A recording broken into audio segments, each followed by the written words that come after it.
Let's get into this voicemail. By the way, you can always leave me a message at 510-343-3640. Hey Brody, it's Felix calling from Fremont, and first of all, I just wanted to thank you for everything that you've been doing and with the channel and interacting with us fans, and it really means a lot. You're welcome. And so I have two questions for you. One, what's your opinion on the NHL's stance on inclusivity? Like, we know that the NHL doesn't have a great track record for that.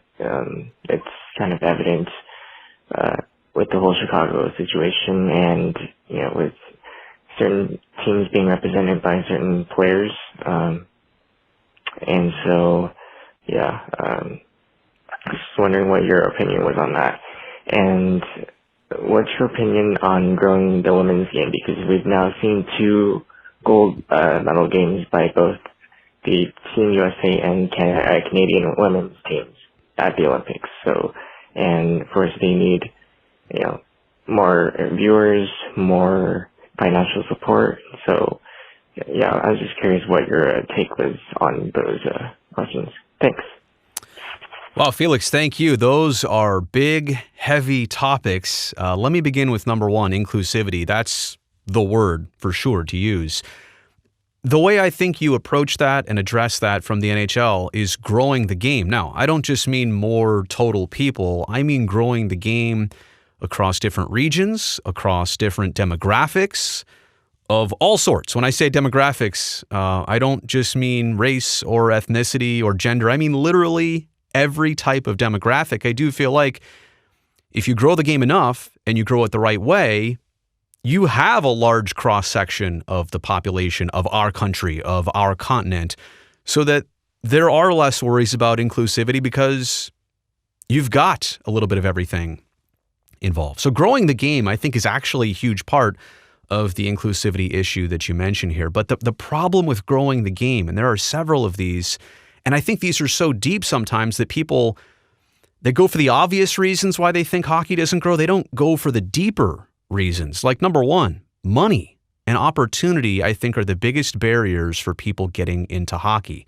Money in a sense that, what does it cost? $2,000 to $4,000 to $5,000 just for gear alone if you're a young hockey player. Say you have nothing and you want to start playing hockey. Skates, pants, sticks, helmet, pads. Did I say that already? Everything it takes to outfit you, and that's not even getting started with league fees, ice time, special coaching, training, whatever. So it takes money and opportunity. I say opportunity. Who's going to drive you to the rink at 4:45 in the morning or pick you up from your practice at 11:30 at night? You have to have parents with money and the opportunity to help your hockey career start and grow. And quite honestly, we know that those two things do not exist in a lot of communities across our country.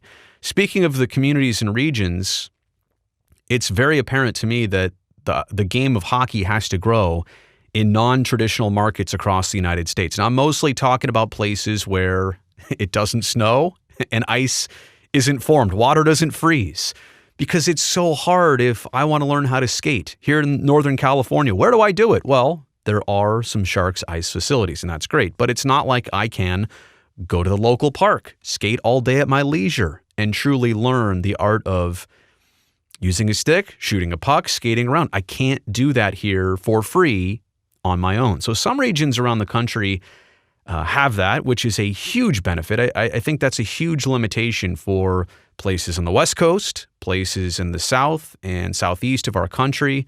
So growing the game in non-traditional areas, I think, is important. But let's be honest, some of these non-traditional areas are also places and demographics that just hockey has not appealed before. It is so very important to get the game to these newer places that have not been associated or tied to hockey previously. So non-traditional demographics, if we're talking about growing the game here, it's got to go in absolutely every single direction. You cannot just appeal to people that look like me.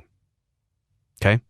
Simple as that. I think the next thing I wanted to say about inclusivity and growing the game, messaging has been good.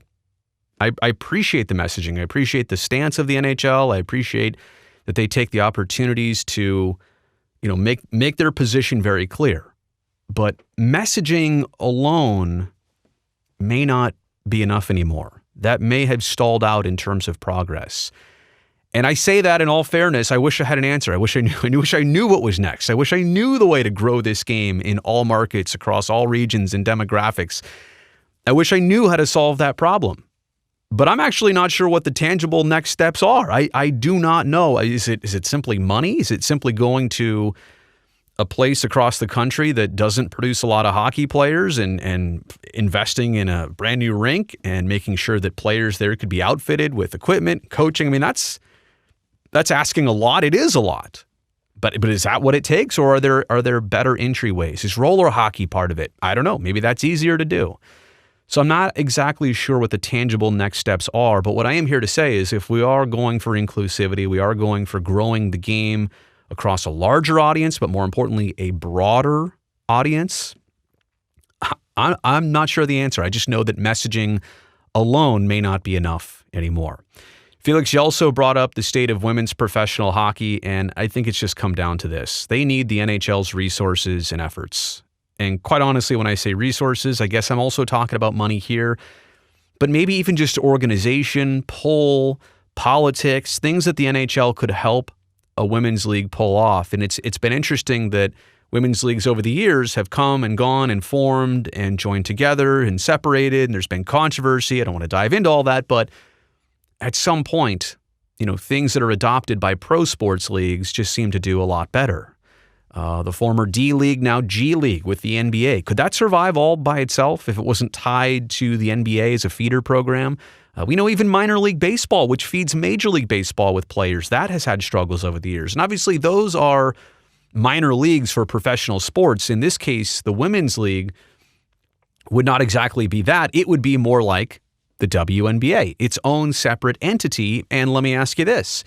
Without the NBA's resources and overseeing the WNBA and getting it started and keeping it going, right? I don't know that keeping it going is the hard part, but establishing is the hard part. The first 5 to 7 to 10 years of any league is tough to get through that hump, to expand the right way. Can a women's league really, really do this to scale without the help, the resources, the efforts of the NHL? I'm here to say, maybe not.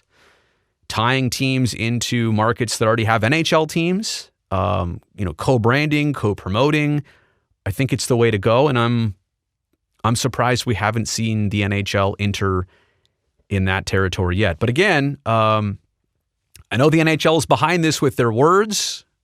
I just think we need to see more actions. I think we need that synergy. So that's what I think Felix brings women's pro hockey to the next level. Whether the NHL will get into that or not, I don't make their business decisions. I don't make their their moral decisions. I really don't. I don't know what they're thinking, but my opinion is that that's what the women's game needs to take it to the next level. So hopefully I answered your questions. Let me know what everybody else thinks in the comments section below.